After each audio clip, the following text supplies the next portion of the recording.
여러분, 오늘 교사주일로 우리가 예배를 드리고 있는데 교회를 평가할 때 여러 가지 지표들이 있겠죠. 그래서 얼마나 기도를 많이 하는지, 또 성도들이 얼마나 많은지, 또 영향력을 얼마나 많이 미치고 있는지 여러 가지 것들이 있겠지만 그 중에 또 한 가지가 있다라면 그 교회 교사의 수준입니다. 그래서 교사들이 얼마나 정말로 주님께서 교사이셨잖아요. 주님과 닮은 교사들인지, 영권 있고 또 영성이 있는지, 또 아이들을 얼마나 사랑하는지, 그 교사의 수준이 교회의 수준이거든요. 그래서 좋은 교사들이 많은 교회가 축복받은 교회예요. 그래서 오늘 너무 감사한 게 우리 교사들을 볼 때 참 마음이 좋고, 또 우리 교사들의 그 수고들을 잘 우리가 기억하고 또 많이 여러분 사랑해 주시고 격려해 주시는 그런 성도님들 되어 주셨으면 좋겠어요. 그래서 교사로 이렇게 임명되었을 때 그게 교회에 참 큰 프라이드가 됐으면 좋겠어요. 내가 교사가 됐어. 내가 하나님의 말씀을 가르치고, 그래서 귀한 그리스도의 일꾼들로 세워나가는 일을 교회에서 맡겨주셨어. 그래서 교사가 귀찮고 힘들고 수고하고 그런 일들이 아니라 정말로 기쁜 일들이 되어질 수 있도록 여러분들이 많이 격려해주고 또 교사들을 존중해주고 또 도와주시면 감사하겠습니다. 최근에 교사 스승의 날이 있었잖아요. 그래서 설문조사를 했는데 다시 태어나도 교사가 되겠느냐? 한 10%도 안 된대요. 교권이 사라졌기 때문에 세상에 많은 교사들이 교사 되기를 거부해요. 왜냐면 할 수 있는 게 없고, 너무 이제 아동 인권이라든지 여러 가지 교권에 대한 제약들이 또 많아지고, 물론 좋은 현대화 사회로 가는 과정 속에서 있어지는 또 어느 한편에서의 강조점이겠지만 어느 한편에서는 참 씁쓸한 그런 부분들이 있지 아니하는가. 그래서 아이들이 교사를 존경하고 교사의 말에 따르고 하는 그런 일들이 쉽지 않냐는 그런 세상이 되어지고 있다라는 생각이 들어지면서, 그러나 교회는 정말로 그 교사의 직분이 소명이잖아요. 하나님이 주신 귀한 직분이잖아요. 하나님이 맡겨주신 이 직분에 대한 우리 모두의 감사가 우리 교사들은 있었으면 좋겠고, 여러분들을 하나님께서 주목하고 보신다라는 거 생각하시면서 기쁨으로 잘 감당해 주시는 선생님들 되어지시기를 원합니다. 산상수훈은 예수님이 교사이셨잖아요. 예수님의 가르침이죠. 교훈이죠.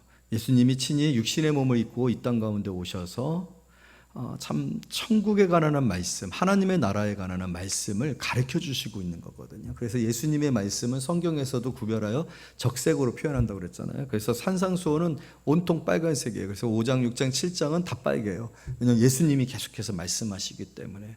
그래서 우리가 받은 이 예수님의 말씀, 우리의 영적 교사로서 사신 이 말씀이 우리에게 있어서 얼마나 귀한 말씀들이고, 우리가 이 말씀을 권유로 받으시면 안 돼요. 이 말씀은 명령이에요. 명령이기 때문에 그 명령에는 순종으로 밖에는 답하는 거예요. 이건 명령을 지키느냐 지키지 않느냐의 문제이지, 그러니까 명령을 지킨다라는 것은 믿는다라는 것이고 우리가 그리스도의 사람이라는 것이고, 믿지 않는 이 말을 지키지 않는다라는 것은 우리가 불신앙이라는 뜻이거든요. 그래서 이 말씀은 판단의 여부가 없어요. 이 말씀은 그대로 믿고 아멘하고 이대로 순종하면서 살아야 될 그런 말씀이거든요. 바라옵기는 오늘 이제 이 산상수훈의 마지막 결론 부분이거든요. 결론 부분에 이르러서 예수님께서 이제 마무리를 하시고 계시는데 가장 중요한 말씀이겠죠. 핵심이 되어지는 말씀인데, 이 말씀을 통해서 우리의 신앙생활을 점검하고 또 영적인 삶의 도전들이 있어지는 그런 귀한 시간이 되어지기를 원합니다. 그런데 그 말씀의 결론은 무엇이냐면 열매로 그들을 알리라 라는 말씀이에요. 열매로 그들을 알리라. 이런 모든 말씀들이 주어졌어요. 이런 모든 말씀이 주어졌다라면, 그 말씀을 우리가 받았다라면, 그 말씀대로 행하였다라면, 그 말씀에 기초하였다라면, 본질적으로 우리가 그 말씀 가운데서 살아가고 있었다라면 맺어지는 열매가 있다라는 거예요. 여러 열매를 맺는 그런 성도인들이 되어지기를 원합니다. 열매를 맺는 성도들이 되어지기를 원하는데, 그런데 열매라는 것이 내가 내 열심으로, 내 노력으로, 내 생각으로 맺는 열매가 아니에요. 이 열매는 참 열매라는 거는 굉장히 특이하죠. 뭐에 귀속되어져 있어요? 나무에 귀속되어져 있어요. 어떤 나무냐에 따라서 어떤 열매가 맺혀지는 거거든요. 그래서 내가 저기 보니까 나무가 굉장히 멋있고 저기에 맺혀지면 굉장히 좀 빛날 것 같아 해가지고 나무를 결정해서 열매가 맺혀지는 게 아니잖아요.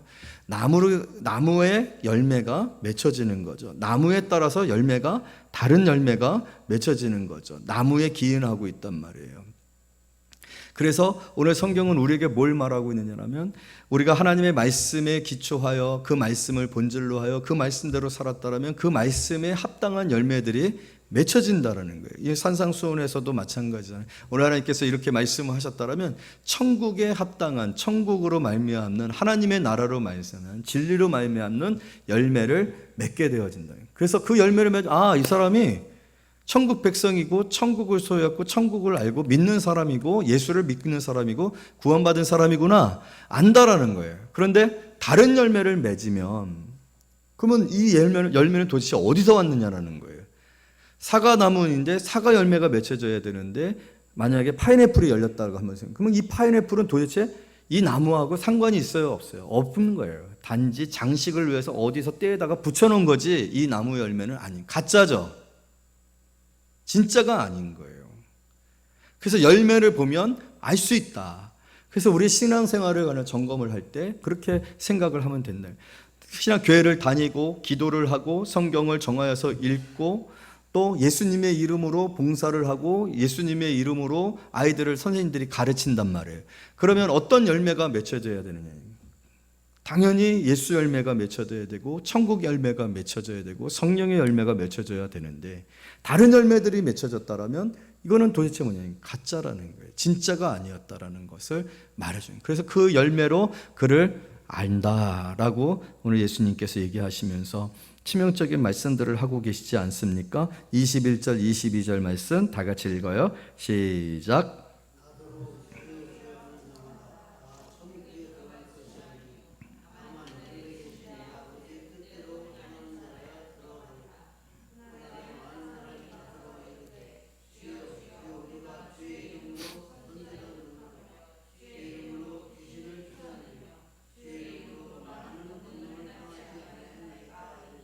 참 무서운 말씀이지 않습니까? 우리가 주여 하고 아멘 하고 예배 드리고 또 기도하고 예수의 이름으로 아멘 하고 또 주일학교에서 봉사하고 유아유치부에서 봉사하고 또 식당에서 봉사하고 또 예수 믿으세요라고 전도하고 우리가 모든 일들을 그렇게 했단 말이에요. 또 앞에서 찬양할 때 얼마나 거룩하게 손을 들고 하나님을 찬양하고 또 반주하고 또 신디를 치고 키보드를 치고 베이스를 치고 하느냔 말이에요.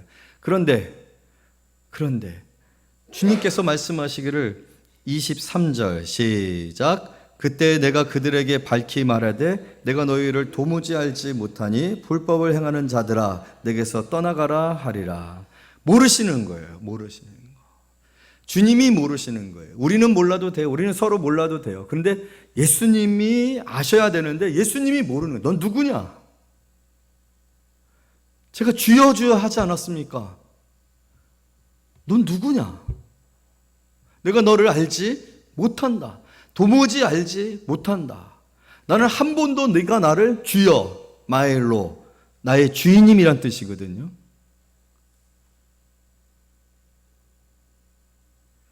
네가 나를 한 번이라도 주인으로 인정해 본 적이 있느냐?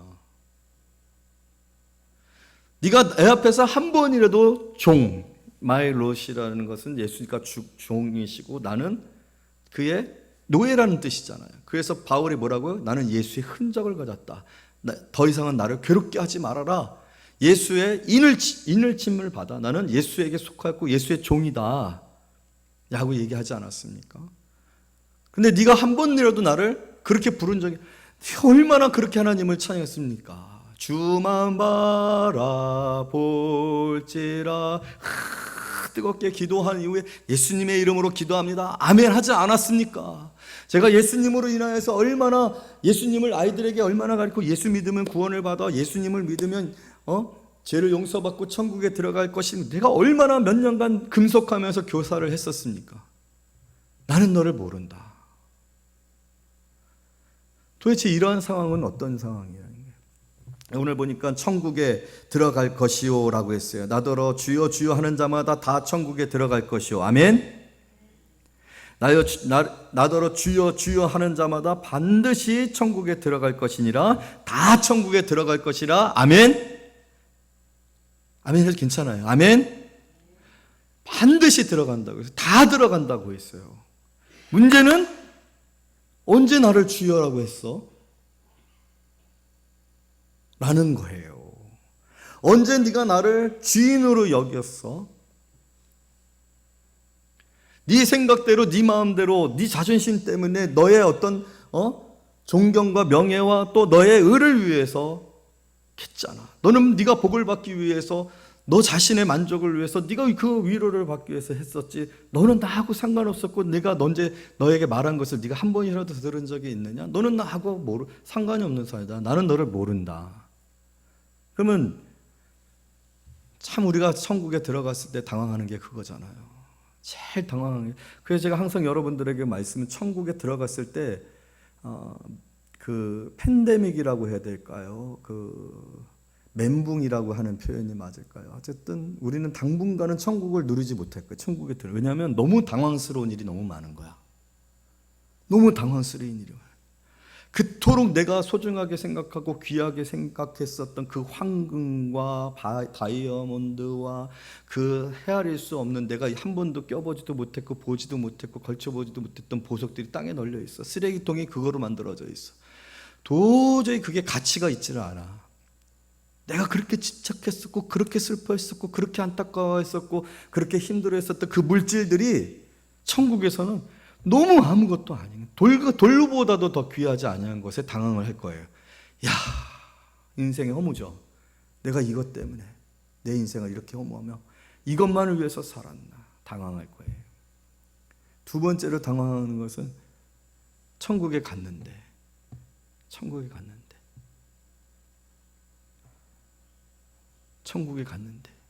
누가 와놨어요. 반드시 있을 거라고 생각했는데 누가 안 왔어요. 또 올 거라고 생각했는데 오래도록 기다려도 안 와요. 100년이 지났거든요. 100년이 지나면 죽을 거 분명한데, 그러면 누가 와야 되잖아요. 죽었을 거니까. 근데 누가 안 온 거예요. 그럼 반드시 겁니다. 그날에는 반드시 드러납니다. 감추인 것이 없습니다. 아내가 구원을 받았는데 남편은 구원을 받지 못할 수도 있고, 자식은 구원을 받았는데 부모들은 구원을 받지 못할 수도 있고, 그러한 일들이 비일비재할 겁니다. 우리가 생각하는 것처럼 그렇게 낭만적이지 않아요, 천국이. 물론 이런 식으로 얘기해서 천국을 가고 싶지 않은 마음이 생겨질 수 있다면 제가 죄를 짓는 거예요. 절대로 그런 의도에서 말씀드린 것이 아니라, 오늘 현재적인 삶을 살아가는 우리에게 있어서 항상 우리는 이러한 영적 긴장감 속에서 내 자신을 점검해야 되는데, 나를 보고 나를 깨달아야 되는데, 열매로 알리라고 하셨어요. 열매로 알리라고 하셨다라는 것은 우리가 그 열매를 통해서 내 자신이 어디에 기초하고 있는지, 어디에 본질을 가지고 있는지를 확인할 수 있는데, 내가 지금 주여 주여 하고 있다라고 해서 그것 자체가 구원을 약속하고 있는 게 아니라고 했죠. 우리가 내가 지금 기도하고 있다라고 해서 그곳에 시험이 없고 죄가 없다라는 것이 아니라고 했죠. 여러분, 제일 신기한 게 무엇입니까? 40일 금식 기도하고 소나무 뿌리 흔들어 갖고 뽑아서 온 사람들이 교회에서 사건 일으키고 시험 들게 한다는 거예요. 왜? 자기의 그 기도한 것들로 인해서, 내가 금식 기도했는데 내가 40일 금식 보니까 기도들을 안 하거든. 왜 기도를 안 하느냐는 거예요. 그렇게 기도 안 해갖고 천국을 가겠느냐는 거예요. 그렇게 장로가 기도 안 해도 되고 권사가 기도 안 해도 돼. 말이 많아진다라는 거예요. 사람들을 비판한다는 거예요. 비난한다라는 거예요. 그러면 그 40일 금식 기도는 도대체 뭐에 근거한 거예요? 그 40일 금식 기도의 열매는 뭡니까? 얼마나 주여 주여 했었던 기도를 했겠어요. 그런데 그걸 고작 그러한 목적으로 사용하고 있는 그런 신앙의 양태가 되어진다라면 그것이 진정 천국에 이르는 기도였느냐? 굉장히 다른 문제라는 거예요. 우리는 이 문제를 생각해 보지 아니할 수가 없어요. 예수님은 계속해서 이러한 것들을 더하고 있어요. 우리가 읽은 본문 바로 윗부분에 13절과 14절에서도 이렇게 말하고 있어요. 다 같이 읽어요. 시작.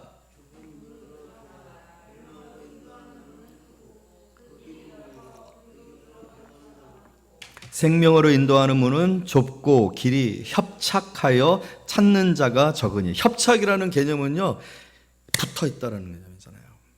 딱 붙어, 협착되어 있다. 그러니까 얼마나 좁으면 이게 거의 붙어 있는 듯한 그런 느낌이 들어지는 그러한 공간을 말하는 거거든요. 그런 좁은 문을 말하고, 여기에 이거를 통과해가지고 천국에 이를 수 있는, 이 문을 통과해서 천국에 이를 수 있는 사람들이 많다 적다?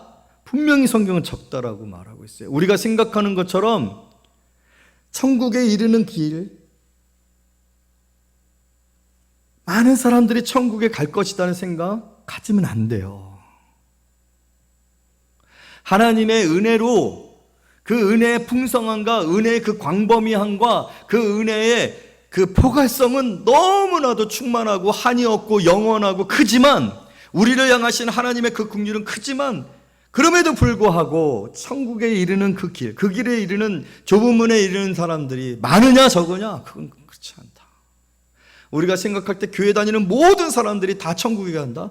교회 다니기 때문에 다 천국에 간다? 아니라는 거예요. 교회를 다니고 있다는 그 증거 하나만으로 천국에 이를 수 있다, 그렇게 생각할 수 있을 만큼 천국이 가기가 쉽지 않다. 쉬움냐? 쉽지 않다. 여러분, 어떤 의미에서는요, 교회 생활은 진짜 힘들어야 돼요. 눈치를 많이 봐야 돼요.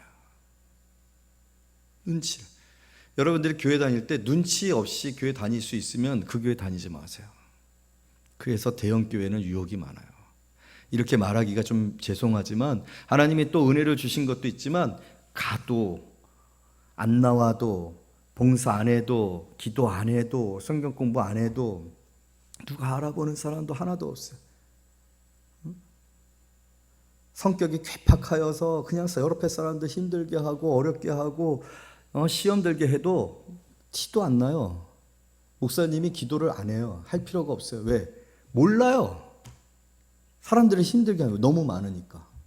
근데 작은 교회는 어때요? 이건 뭐죠? 핫 이슈에 핫 이슈. 누가 하나 누구에게 뭘 해서 누가 마음이 힘들었다, 핫 이슈. 목사님 그냥 눈물을 흘리면서 막 기도합니다. 하나님, 이러한 일들로 우리가 시험 들지 않게 하시고, 서로 상호간에 마음이 상하여서 다치는 일 없게 해주시고, 그래서 방문하고 상담하고, 그래서 귀찮아요. 죄를 지을 수가 없어요. 봉사를 안 할 수가 없어요.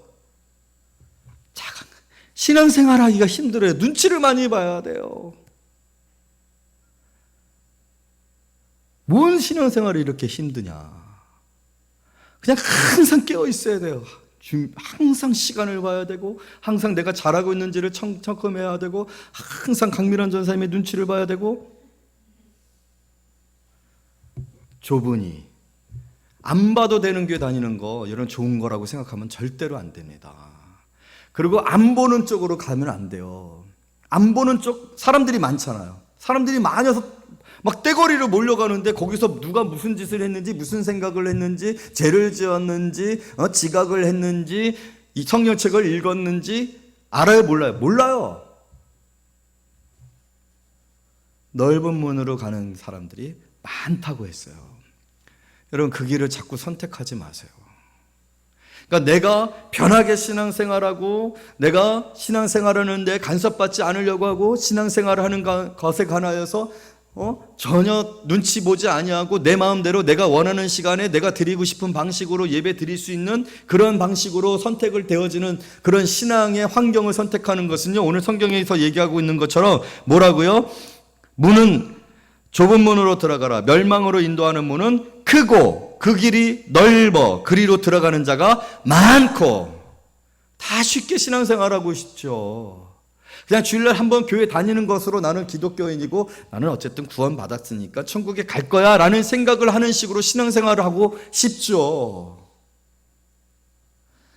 주일인데, 일주일 동안 고생했는데 주일까지도 이렇게 해야 되느냐. 우리 교사들 보면 교사들이 또 많아요. 일주일 내내 애들 데리고서 힘들고 애들 때문에 시달리고, 애들 교육 가르치라고 교육계획안 써. 그 교육계획안 쓴 다음에 그것을 어떻게 했는지 교육일지 써. 또 평가해. 감사받아야지. 그랬는데 또 주일날 교회 와가지고 또 아이들 가르치고, 아이들을 위해서 계획 써야 되고, 아이들을 위해서 지긋지긋해. 평생 아이들 그냥 땅땅땅땅땅 하는 소리 들으면서 내가 살아야 돼? 그렇게 안 살 수 있는 방법도 있죠. 그렇게 안 사는 게 쉬운 거죠. 그렇게 안 사는 사람들이 많죠. 그러나 뭐라고 했어요? 생명으로 인도하는 문은 좁고 길이 협착하여 찾는 자가 적으니라. 요즘에 막 그럽니다.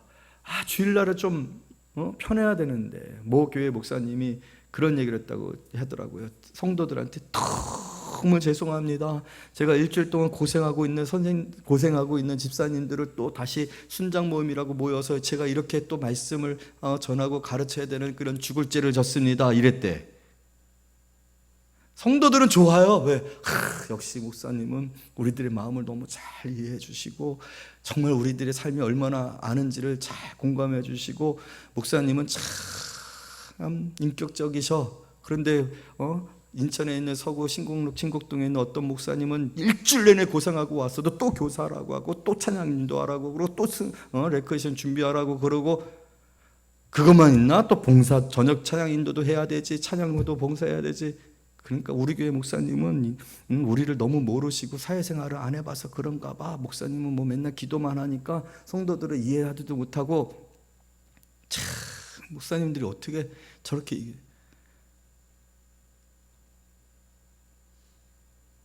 왜 모르겠어요?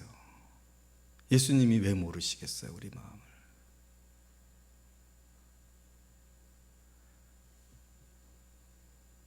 저는 솔직히 그날 진짜 굉장히 화가 너무 났어요. 왜 성도들한테 미안해?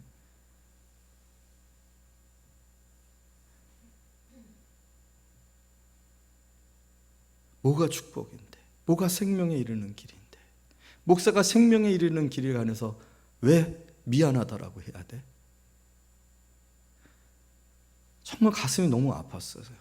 그게 지금 흐름이에요.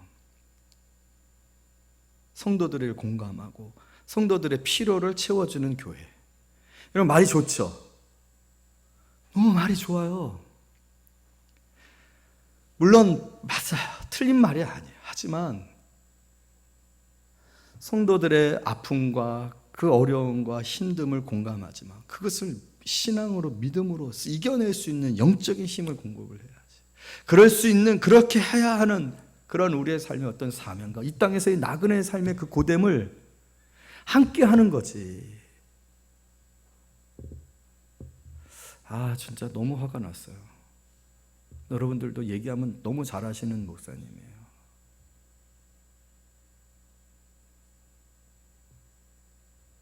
근데 항상 들려오는 소리가 그런 식으로 들려와. 진짜 너무 화나요. 근데 그런 얘기를 못해요. 왜? 큰 교회 목사님이고 존경받는 목사님이고 책 쓰는 목사님이고 방송 타는 목사님인데 제가 뭐라고 그런 얘기 못해요. 못합니다. 그냥 마음에 아쉬움만 있어요. 그러나 분명한 것은 많은 사람들이 가는 길로 인도해서는 안 된다. 분명히 오늘 성경은 뭐라고 얘기했어요? 그날에 많은 사람이 나더러 이르되 주여 주여 우리가 주의 이름으로 선지자 노릇하며 주의 이름으로 귀신을 쫓아내며 주의 이름으로 많은 권능을 행하지 아니하였나이까. 그러면서 또 예수님이 이렇게 말씀하셔요. 24절부터 27절 우리 한 절씩 교독합니다. 시작. 그러므로 누구든지 나의 이 말을 듣고 행하는 자는 그 집을 반석 위에 지은 지혜로운 사람과 같으니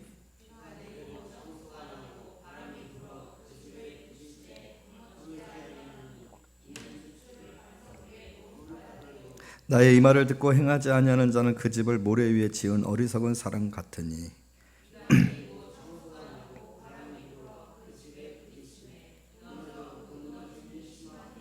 아멘. 고난이 오면 그 신앙의 기초가 무엇이었는지가 보이드는 것 같아요. 우리 자신들도 그래요. 여러분들도 한번 생각해 보세요. 고난이 오면 내가 너무 쉽게 무너지는가? 심히 무너지며, 그래서 고난이 오면 신앙도 잃어버리고 예배 신앙도 잃어버리고 기도도 포기하게 되어지고 직분도 포기하게 되어지고 정말로 세상의 사람들보다도 더 낙심되어서 영적 침체에 빠지는 그런 사람. 물론 여러 고난은 우리를 잠깐 영적 침체에 이를 정도의 아픔과 환난과 부딪히는 거잖아요. 그런 것일 수 있어요. 그런데 잠깐이더라고요. 반석 위에 세운 사람은 다시 예수님을 붙들고 예수님의 말씀으로 회복이 되어지고 일어서게 되어지더라고요. 그런데 그 고난이 왔을 때, 환란이 왔을 때 모습을 보게 넘어지는 사람이 있어요. 신앙을 잃어버리는 사람들이 있어요. 그 열매로 그 사람의 신앙의 기초가 뭐였다? 자기 자신이었다든지, 그 고난의 원인, 물질이었다든지, 질병이었다든지. 너무 안타까운 거죠. 질병으로 인하여서 고난이 왔어요. 여러분, 너무 힘들잖아요. 죽을 수 있다는. 어저께 우리 그 아이 한 명이 저랑 같이 놀다가 다쳐갖고 얼굴에 이렇게 기스가 났어요. 피가 좀 났어요. 그랬더니 그 친구가 하는 말이, 나 죽어요. 태섭이가 어제 그랬어요. 저랑 같이 킥보드 타다가 넘어졌는데 여기 얼굴이 그슬렸어요. 전사님 오늘 표정이 안 좋잖아요. 저에 대한 지금 마음이 안 좋아요. 지금 말은 하고 싶지만 피가 났어요. 그랬더니 그 아이가, 태섭이가 처음에 하는 말이 뭐냐, 목사님 나 피 나요? 그러니까 피 나. 그래. 그럼 저 죽어요? 안 죽어. 그래. 천국에 가요? 가.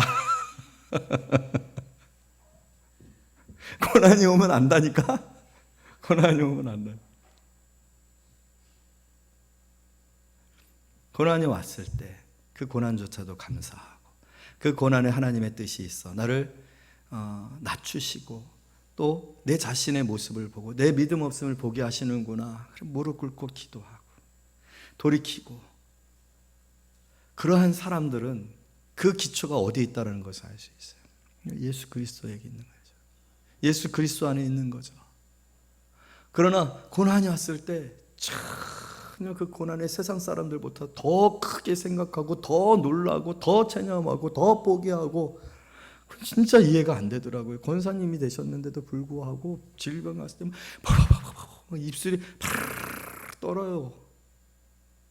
진짜 이해가 안 돼요. 도대체 권사님이 되셔서, 권사님의 수준에서, 권사님의 그 신앙의 연륜에서 이러한 고난이 왔을 때 어떻게 저렇게 반응하실 수 있는, 너무 안타까운 거예요. 예수님 지금 안타까운 가운데서 말씀하시는 거예요. 뭐라고 말씀을 하고 있는 거예요? 이 말씀대로 행하면 열매를 맺는다라고 했어요. 열매로 그들을 알리라. 사랑하는 성도 여러분, 우리 자신들을 한번 생각해서 오늘 이 말씀대로, 말씀의 기초에서 또 예수님이 이 말씀 전후에 두신 예화들을 통해서 내가 넓은 길로 많은 사람들이 찾는 그 길을 선택하는가, 아니면 협착하여 찾기 힘든 그 좁은 문으로 가는 길을 찾고 있는가. 내가 환난이 왔을 때, 고난이 왔을 때, 어려움이 왔을 때, 환경의 변화가 왔을 때 무너짐이 심한 사람인가, 아니면 그럼에도 불구하고 굳건히 그 집이 흔들리지 아니하고 세워져 있는 사람인가, 감사가 끊이지 아니하는 사람인가. 그것을 보면 내 자신을 알 수 있는 거예요. 우리도 볼 수 있는 거예요. 그것을 보면서 주님, 제가 맺은 열매들을 보니 제 신앙의 수준과 또 근거가 무엇인지가 보입니다. 주님, 저의 믿음 없음을 용서하여 주시고 저를 긍휼히 여기사 하나님, 잘못된 기초와 잘못된 문을 열어 나아가는 그런 사람이 되지 않게 하여 주시고, 정말로 진리이신 예수 그리스도, 길이요 진리요 생명이라는 예수 그리스도를 통하여서 주께서 우리를 이끄시는 게, 그 길이 협착하여 좁은 문이라 할지라도 남들이 찾지 아니하는, 외롭고 또 아무도 봐주지 않기 때문에 티나는 것도 없어요. 사람이 별로 없으니까 박수가 없어요. 박수를 못 받는다고요. 사람이 많아야 뭘 해도 와 하고 박수를 쳐 받잖아요. 찬양팀 진짜 한두 명 있는 데서 찬양하는 거 쉽지 않잖아요. 박수가 없어요. 눈빛이 없어요. 같이 손들어주고 이 호응이 없어요. 그런데도 하나님만 바라보며 하나님이 주신 은혜에 감격하며 찬양하는 거예요. 선생님들, 아이들이 너무 힘들어요. 아이들이 변화가 더딘 것 같아요. 그렇게 수고하고 애쓰고 다 진액을 쏟아부었는데 여전히 아이들은 똑같은 것 같아요. 그랬을 때 지치고 포기하는 거예요. 포기할 것인가. 아니, 한 마리 양이라도 찾고 또 찾아 마침내 찾으신 그 예수님을 생각하고 한 영혼이라도 붙들고 기도하고 그 영혼을 마음에서 내려놓지 아니하는 그 일을 갈 것이다. 열매로 알려 나는 누구인가, 그런 마음을 가지시고 여러분들께서 정말 주께서 맺으시기를 원하시는 귀한 열매들로 하나님 앞에 영광 돌리시는 저와 여러분, 그리고 우리 교회가 되기를 간절히 소원합니다. 기도하겠습니다.